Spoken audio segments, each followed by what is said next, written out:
Example problem 3 says, how many kilograms are in 0.50 grams? First thing that we're going to do is write down what the problem tells us, 0.50 grams. Second thing that we're going to do is write down what we're converting to, which is kilograms.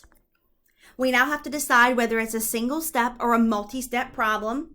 We're going from a base unit, which is grams, to something with a prefix, which is kilograms. And so that is going to be a single step conversion.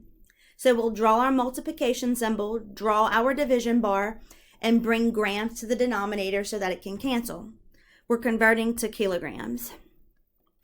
And so we give the 1 to the thing with the prefix, which is kilograms, and the metric system constant for kilograms to grams, which is 1 times 10 to the third.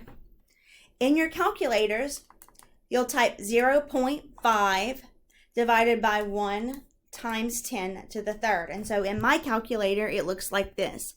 0.5 divided by 1 times 10 to the positive third.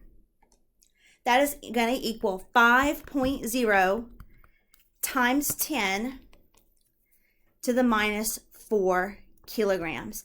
It's okay if you use decimal form. You don't have to use scientific notation. However, scientific notation is going to come in handy whenever we look at problems that use some of these really big numbers at the top and at the bottom with a lot of zeros in them. So imagine trying to carry for pico all of these zeros. It becomes a lot easier to just use times 10 to the minus 12. You're a lot less likely to make mistakes in that problem if you learn how to use scientific notation. And so that's how to work this problem. Let me know if you have any questions.